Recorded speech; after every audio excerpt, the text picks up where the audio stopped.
नमस्कार, आप live cities देख रहे हैं। मैं हूं परमवीर सिंह। लोकसभा चुनाव को लेकर देश के साथ साथ बिहार की सियासत तेज है। लाइव सिटीज भी आपको बिहार के तमाम सीटों का हालचाल बता रहा है और आज हम जिस सीट की चर्चा करने जा रहे हैं उसका नाम है सुपौल।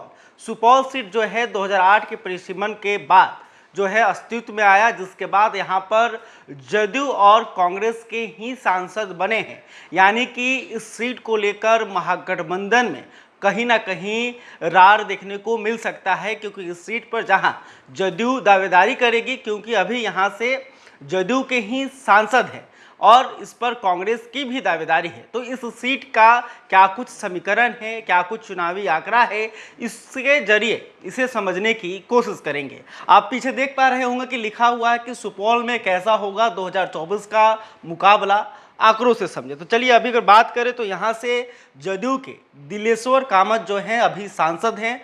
पिछले चुनाव में सुपौल से दिलेश्वर कामत ने 2,66,853 मत से चुनाव जीतने में कामयाब रहे थे। दिलेश्वर कामत को 5,97,377 मत मिले थे। अगर वोट प्रतिशत की बात करें तो 56.80% वोट होता है।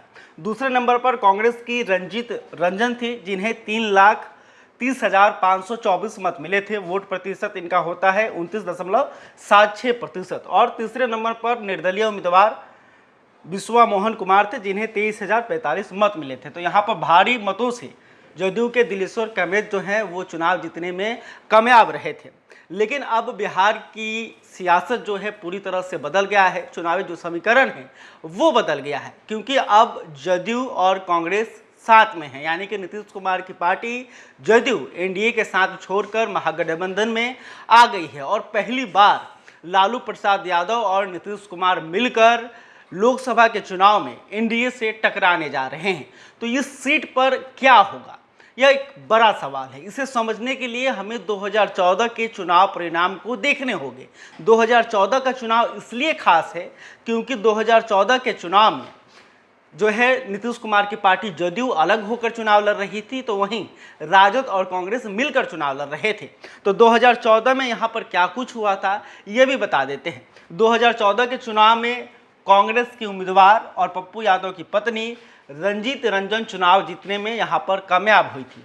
इन्हें 3,32,927 मत मिले थे। 2014 का मतलब मोदी लहर में भी यहाँ से कांग्रेस की उम्मीदवार जो है चुनाव जीतने में कामयाब रही थी। दूसरे नंबर पर जो है एनडीए के प्रत्याशी थे दिलेश्वर कामत, इनको 2,73,255 मत मिले थे। और तीसरे नंबर पर बीजेपी के उम्मीदवार कामेश्वर चौपाल थे, जिन्हें 2,49,693 मत आया था। यानी कि आप यहाँ पर वोट प्रतिशत के हिसाब से देखिएगा तो उस वक्त कांग्रेस के साथ आरजेडी थी, जिनका वोट प्रतिशत अगर की बात करें तो 34.30% इन्हें मिला।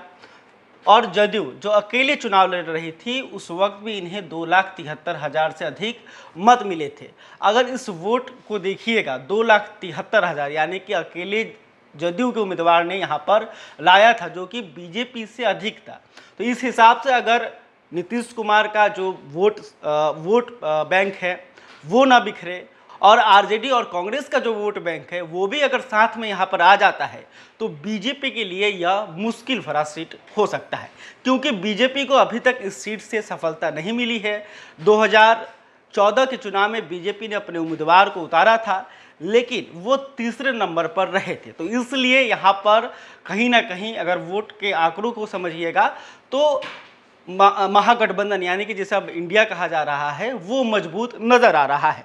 अब हम आप सुपौल लोकसभा के विधानसभा क्षेत्रों का भी हाल जान लेते हैं कि आखिर विधानसभा क्षेत्रों के हिसाब से यहाँ पर कौन सा गठबंधन मजबूत है।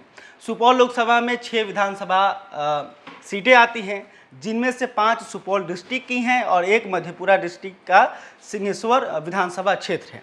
निर्मली से अनिरुद्ध प्रसाद यादव जो कि जदयू के विधायक हैं, पिपरा से रामविलास कामत ये भी जदयू के विधायक हैं, सुपौल से विजेंद्र प्रसाद यादव ये भी जदयू के विधायक हैं, त्रिवेणीगंज से वीना भारती ये भी जदयू के विधायक हैं, सिंहेश्वर से जो है आरजेडी के विधायक हैं। यानी कि यहाँ पर भी विधानसभा क्षेत्रों में भी आपको महागठबंधन का दबदबा देखने को मिल रहा है। 5 सीटें महागठबंधन के पास है और 1 सीट पर जो है बीजेपी के विधायक नीरज कुमार सिंह हैं। तो यहाँ 6 विधानसभा में से 5 विधानसभा क्षेत्रों पर महागठबंधन का कब्जा है, वहीं 1 सीट पर बीजेपी के विधायक हैं। तो हर लिहाज से देखने को मिल रहा है कि यहाँ पर महागठबंधन मजबूत नजर आ रहा है। लेकिन जो लोकसभा का चुनाव होता है उसमें कहीं ना कहीं केंद्र की राजनीति हावी होती है, तो बीजेपी को यहाँ पर कमज़ोर नहीं आंका जा सकता।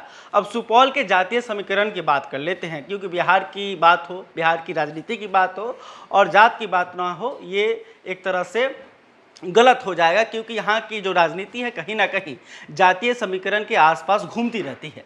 सुपौल के जातीय समीकरण को आप देखिएगा तो यहाँ पर सबसे अधिक वोटर यादव जाति के हैं और दूसरे नंबर पर मुस्लिम वोटर हैं और तीसरे नंबर पर अति पिछड़े आते हैं, इनकी भी संख्या यहाँ पर अधिक है।